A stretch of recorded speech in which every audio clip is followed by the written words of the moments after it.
There we go. It is the Songwriting for Guitar After Hours podcast. Here we are. It's amazing. It's Wednesday. Wednesday, we'll get a little applause for Wednesday. I think Wednesday's a great day. I agree. There we go. Lovely. So, if you're watching this, have you subscribed to our YouTube channel yet? Have you? Have you subscribed? Because if you haven't and you're watching this, you probably should, because we're going to be putting out lots more videos and you'll get notified every time that we go live. And yes, this is the After Hours podcast. And if it's an After Hours podcast, there must be a podcast somewhere. There is. So if you see this crazy little QR code, guess what? If you scan it right now, it's going to take you to Apple Podcasts, and you can start to binge on all 95 episodes. If you include the trailer, I guess that would be 96. So 96 episodes, well over who knows how many hours worth of content. And I have a brand new book that's coming out, and guess what? You can pre-order it right now. So again, fancy things, these QR codes. If you just, lift up your phone, do a little scan-a-lan, it'll take you there. You can pre-order my book right here. So yeah, that's my little spiel. I always like to feel like this is like a PBS. It's like a PBS fundraiser at the beginning when you kind of go through all the little things.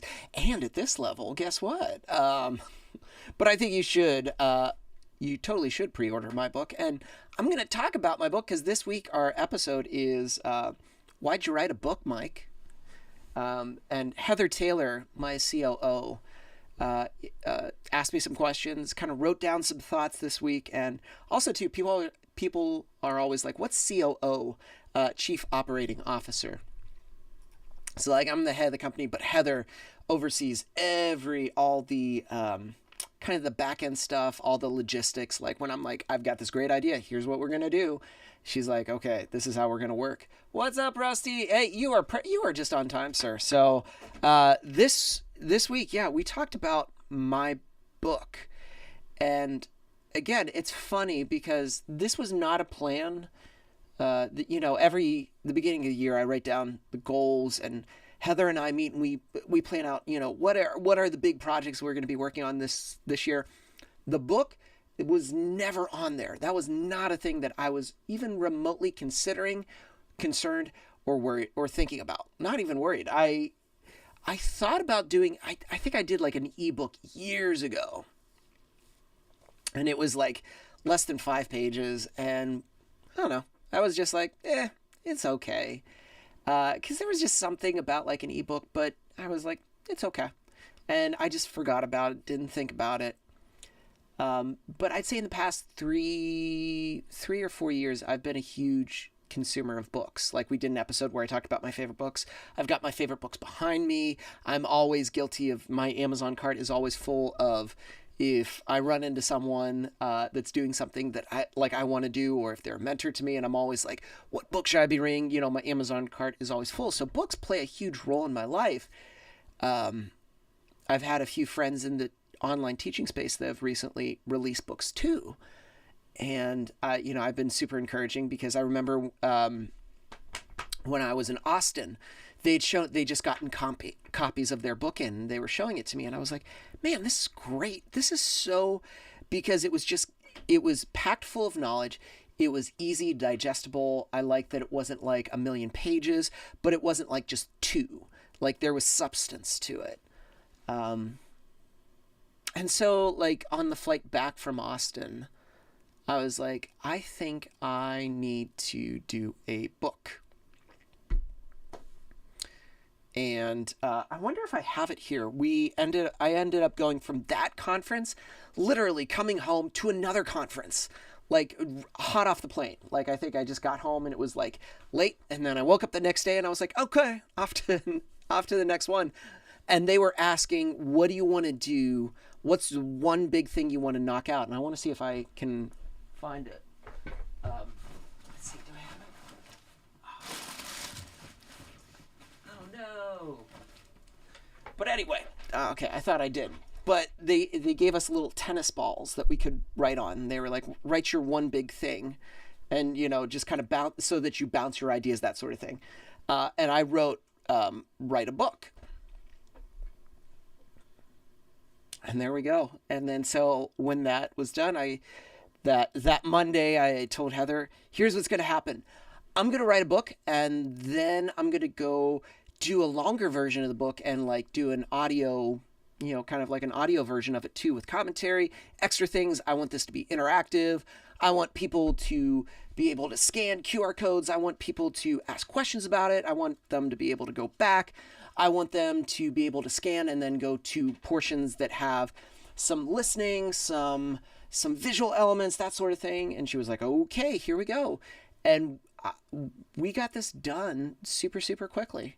And then I had a whole new world of like, printing sizes and, how big do we want the book? I didn't want massive. I kind of liked just this sort of like this pocket feel for some reason. Because I feel like you can take it with you. I also liked how we kind of ended up going with the spacing. Not everything's so close. I love at different points that you can like scan here. So there's always interactive parts of the book. But that's how quickly it came together. And I'm, again, just a little shocked, because it goes to show that when you really want to do something, you can totally find a way to make it happen. When it's something too that I think is supposed to be done, the energy and the forward momentum with that is like, you can't stop it. Once the idea gets started, it's just like, it goes all the way. So that's the concept of how the book came together. In terms of what's in it, as I talk in the podcast episode, I wanted to, because at this point, it's well over a decade I've been teaching guitar. It's well over the past 6 to 7 years I've been teaching just exclusively songwriters. And I wanted to compile hundreds of people that I've taught, kind of my methodology of how I view guitar for songwriting. And so think of it this way. The book is designated into, I have a quick introduction, a little bit about myself. So especially for folks that don't know me, that they can understand more of my background. But then I get into immediately the things that we need to do to be in a position to then consume the knowledge, then apply the knowledge. And that gets into a little bit of mindset stuff on the front end. But then we dive into, again, to me, the 3 elements that are always the key to unlocking better melodies, and also to supporting your lyrics and your melody. Because I feel music either enhances that, or it ends up essentially holding it back and making me believe differently. Like, no matter how good your lyrics or melody are, I just don't believe musically. It just feels weird. And so I think about these 3 elements. I think about voicings, I think about strumming patterns, and then I think about techniques. Voicings, to me, is still one of the crucial things that ends up being genre defining. And what I mean is certain genres tend to gravitate towards certain voicings, and voicing is just the way that you're playing that chord. Whether, there's so many different ways that you can play a very normal chord progression. And I think the more that we understand voicings, we realize we don't have to make our chord progressions crazy. Because sometimes when we feel musically it's not working, instead of asking ourselves like, okay, are the chords right, but just am I using the wrong voicing? If they've got high airy voice, am I playing like this low boomy sound? Or if they've got this low powerful voice, am I all the way up on these high shimmery shiny chords that are just like, I don't know, there's just something that's not enhancing the other. They're just oil and water moving in 2 separate directions. Voicing is where my head automatically goes. And the more you analyze and listen to songs, you'll realize there are certain patterns and there are certain styles that gravitate with certain voicings. Strumming patterns is a huge one, because I think everybody has I say in the book, everyone has a default strumming pattern. Whatever decade you grew up in, that's your strumming pattern. I've seen it over and over and over again. One story that I always go back to, and this was probably about like 4 or 5 years into teaching, where it's like at that point too, I started to see patterns, and that's where it gets exciting for me, because then this is where the methodology was kind of, I guess, I wouldn't even call it at that time. I was considering it a methodology. It was just interesting because every time I had someone new sit down in front of me, every time there was a new person, my goal was to understand where they were, what they're trying to do, and what's the next steps. Especially with songwriters, they always have clear goals. But this one songwriter was like, "Hey, I want to play you some songs," and they played me some songs, and they all just blended together because the strumming pattern and the voicing that he was using just sounded like the Goo Goo Dolls. And if you don't know the Goo Goo Dolls, just take a moment. You can just search on Spotify. A huge hit in the I think it was like late 90s, early 2000s, and I don't want the world to see me because I know it. And it has a particular feel. It feels very 90s. And I was just like, "Hey, man, do you like the Goo Goo Dolls?" And he was like, "Dude, that's my favorite band." I could tell. I could just listen to him and I knew. Now, that's not always a bad thing, but if you're playing me 3 or 4 different songs and they're all just like, they're all falling into the same category, it doesn't matter how many times you're writing a different song. You've got to be aware of the elements that are making musically that composition. And you have to be aware, are you using the same things again and again? Do you need to freshen up? Do you have to change it? And to me, strumming patterns are a great way for you to not only engage a listener, but to indicate sections, to indicate changes, to indicate verse into pre and chorus back down. You can take a great song should have awesome strumming dynamics that takes a listener all on a journey. That's it. And that's what, to me, was like fascinating. The more and more I listened to songs, I realized that there are subtle nuances in strumming patterns. And it's a matter of understanding the count, understanding where, and being very conscious of where you want to add those bits in. That's what I think is kind of cool. And then when it comes into techniques are just essentially I don't know, if I was a French chef, it'd be the piece de résistance. It's the thing that's like the extra little thing that, like, oh man, you're paying attention to detail here. Like, we could just stop with the voicing and strumming, but if you go a little bit more with a technique, suddenly that's the flair on the genre. That's the thing, because every genre, if you're doing, regardless if it's, honky-tonk country and country pop have a different kind of flavor. They have some twang to it, but there's different kinds of twang. You got to be aware of that. If you are into pop, if you're into indie rock, if you're into pop punk, there's all these little tiny nuances, techniques that you have to do. But once you understand, you can then take and use.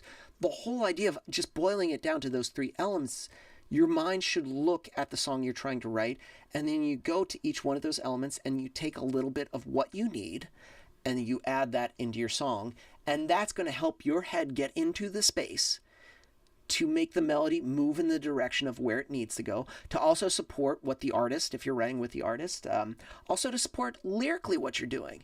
If you are choosing, if it's heavy and somber, what kind of somber? Do you mean like Evanescence heavy? Are we talking about like Simon and Garfunkel heavy, like lyrically heavy? What kind of heavy are we talking about? Because musically, you're going to have to support that as well. So that's what all of this book covers in its, how many pages on this one? So you got 46 pages in total. And so I go through my methodology. There's some works. There's different points where I give examples. You can scan, you can listen to them.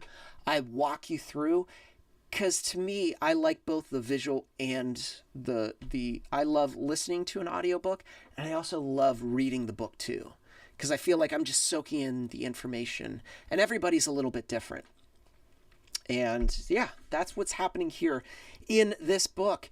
And at the end, I talk about my practice methodology, and there's a chapter 2, Is There Money in Guitar? Which there totally is.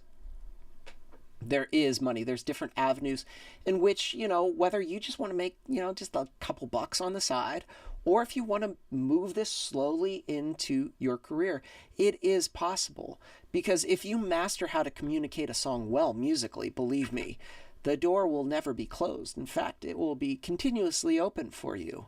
But I don't know, it's just really fun to think about, there you go, a book that I put together.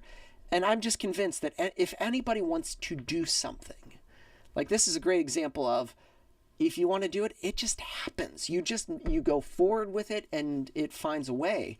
What is it? That's Jurassic Park. That's Jeff Goldblum. Life finds a way.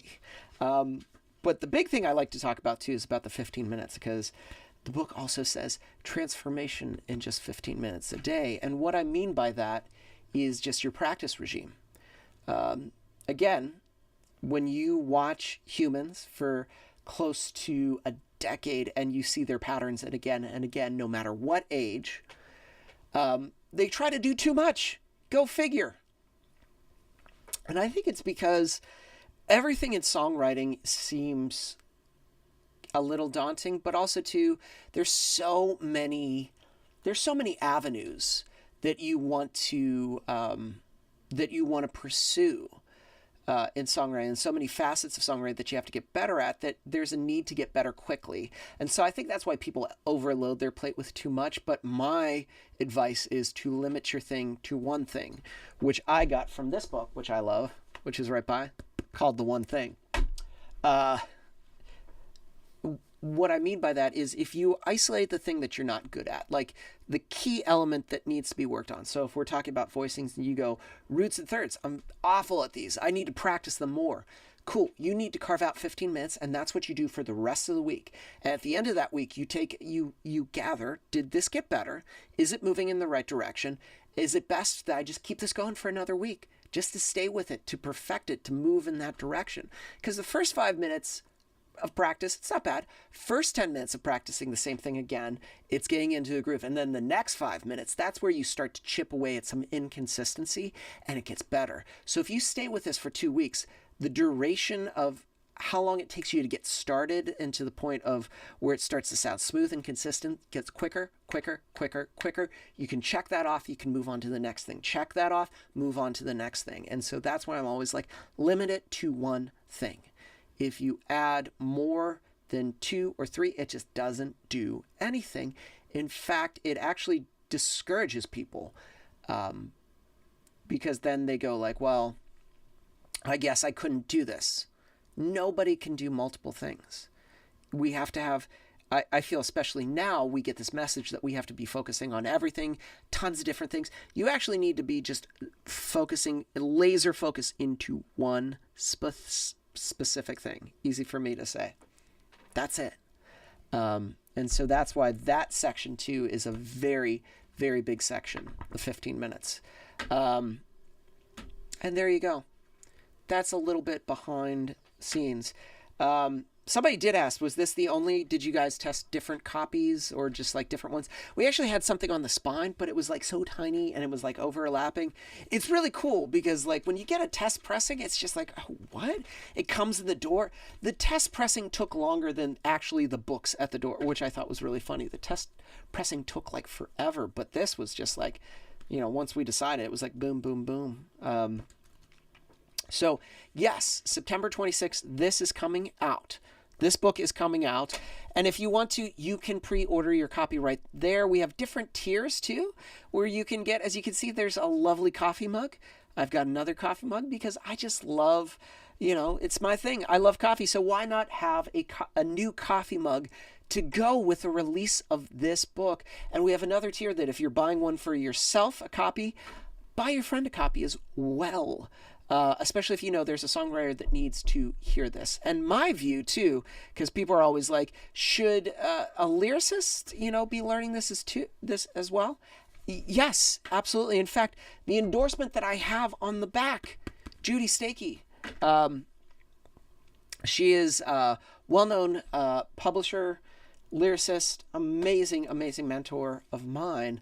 Doesn't play guitar, but when I taught my methodology at her retreat once, when I attended there, and that's a whole other story of how I ended up doing that, she ended up using this. And she was like, I don't play, but it's so much easier to communicate with a guitarist now. And so if you know a lyricist that struggles to convey musically ideas, this is a must-have. If you're a guitarist, this is a must-have. So you can just pre-order that right here. Yeah. And also, too, if you don't subscribe to the podcast, oh my goodness, because this is episode 95. That means so we are 4 episodes away, and then it'll be the 100th episode. What? So that means October is going to be the 100th episode. And we have a very, very special episode for that 100th episode. It's very big. But yes, so pre-order the book. And also, too, because we're going to be doing a book launch party here. Subscribe to the podcast. And then, yes, this right here, this YouTube channel, go ahead and then go click it. And you'll get notified every single time that I go live, because I go live here every Wednesday at 7 p.m. Central for the After Hours podcast. This was so good. Rusty, thanks for hanging out with me, man. We're making this consistent every Wednesday night.